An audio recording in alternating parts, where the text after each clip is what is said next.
Out Alive is made possible by Outside Plus subscribers. iOS users can now explore content from more than 30 publications in the Outside Plus app. Browse gear reviews, training plans, travel guides, videos, and the survival stories you love. Download the Outside Plus app now from the App Store and use your Outside Plus login to get started. Outside Plus, the one subscription to fuel all your adventures.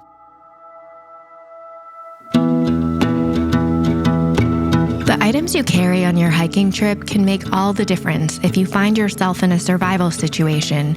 And when it comes to packing for the trail, everyone has a different opinion. But what's even more important than what you put in your pack is the knowledge and foresight about the conditions you might encounter. Achieving an advanced level of preparedness means not relying on packing lists for your adventure, but having a comprehensive understanding of the environment itself. If you struggle with deciding what to pack for adventures, today's episode is for you.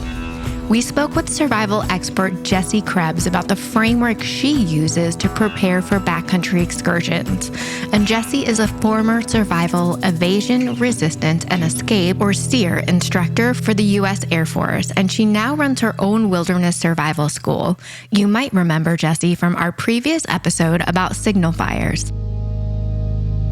I'm originally from Michigan, and at 18, I joined the military and ended up becoming a SEER instructor. So I used to teach our military members what to do if they especially came down behind enemy lines and how to get back home safely.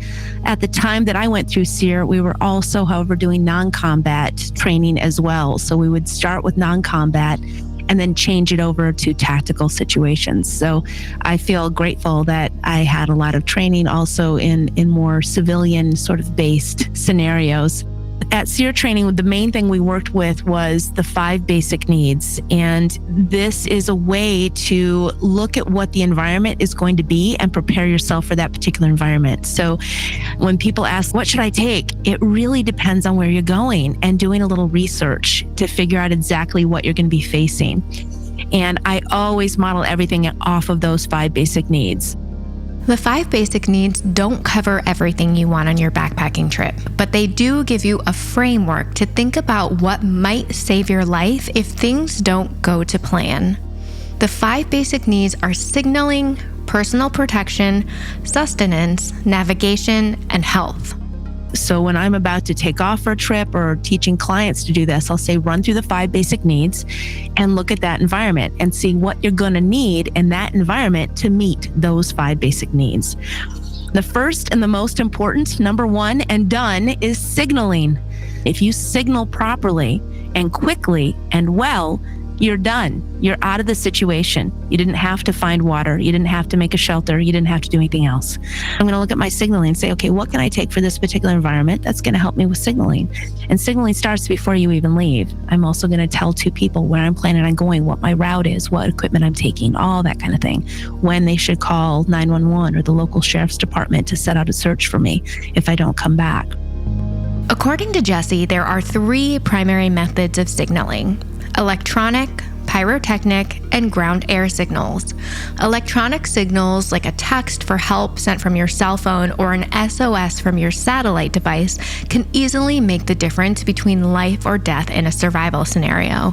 And actually, a commitment to buy a Garmin InReach or a Spot device is one of the most common lessons that people tell us they've learned after sharing their story on the show.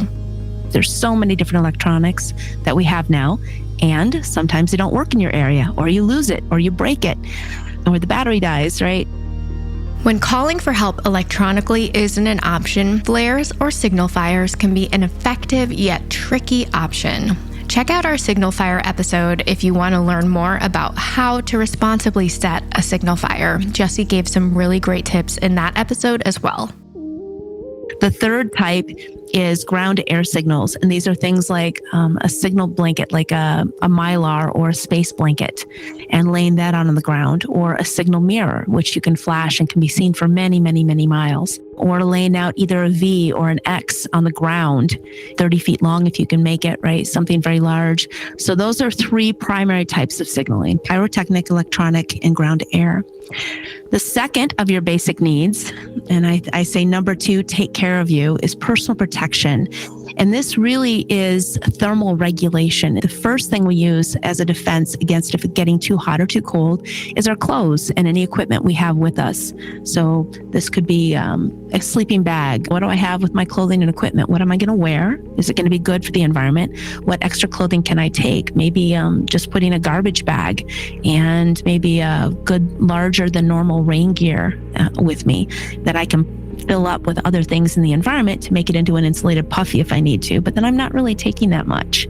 Shelter also fits underneath that category. And the garbage bag, I can use that also for shelter, right? I can pack that, and I can pack it full of debris and climb into it almost like a waterproof sleeping bag. So what can you use for shelter if you end up trapped or injured or something happens, right? And then lastly, fire. What do you have to make fire with? Both ignition methods and a tinder of some kind. So that's number 2, take care of you. Number 3 is go pee. This is sustenance. So that focuses mostly on water. Food is very not important. We are really good at fasting, and people unfortunately somehow have the concept that we can only go a few days. We can go usually about 30 days without food pretty easily, unless you have some sort of medical condition. But water is extremely important, and just a small deduction in our optimal water levels can really start to impair our judgment and our thinking. Am I taking enough water? Are there water places that I can refill along the way? What are my alternates if those water sources are dry? Sometimes we get to wild water sources and there's actually nothing there. And there's so many ways we can find water. Unfortunately, a lot of people don't know them. So water, what do I have to disinfect it if I need to? And do I know some basic water principles?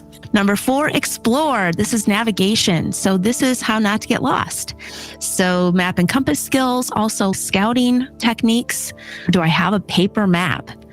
And you should be able to go online now. There's lots of free apps where you can literally download a colored version of a topographical map and have that with you. Do I at least have a little button compass, right? Literally the size of a button that can tell me which way is which. That would be so useful. And that way, if I end up in trouble, hey, I know which way I'm going.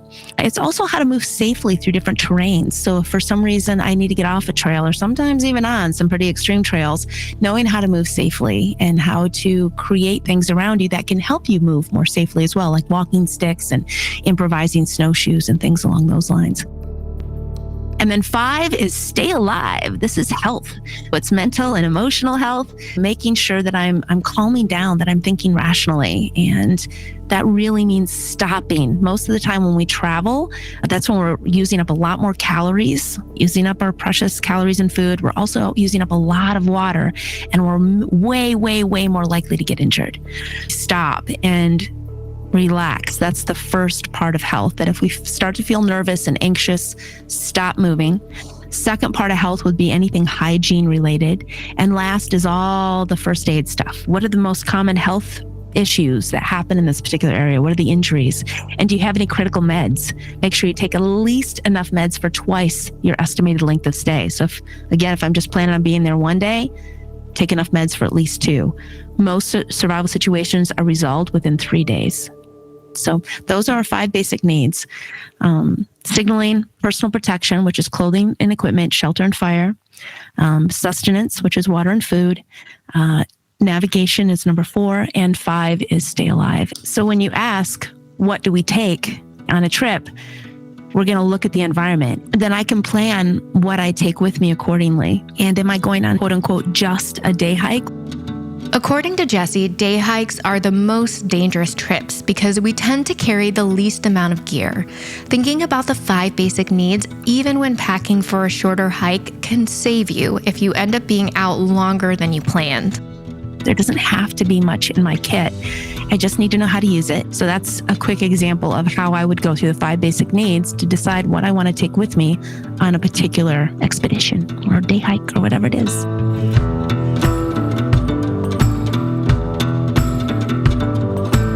This survival short from Out Alive was written and produced by Zoe Gates and me, Louisa Albanese. Scoring and sound design was by Jason Patton. Thanks to our survival expert, Jesse Krebs, for being a wealth of knowledge and offering your time to us. You can learn more about Jesse and her survival school at owlsskills.com. Thank you for listening to Out Alive. We will be back in 2 weeks with another survival story.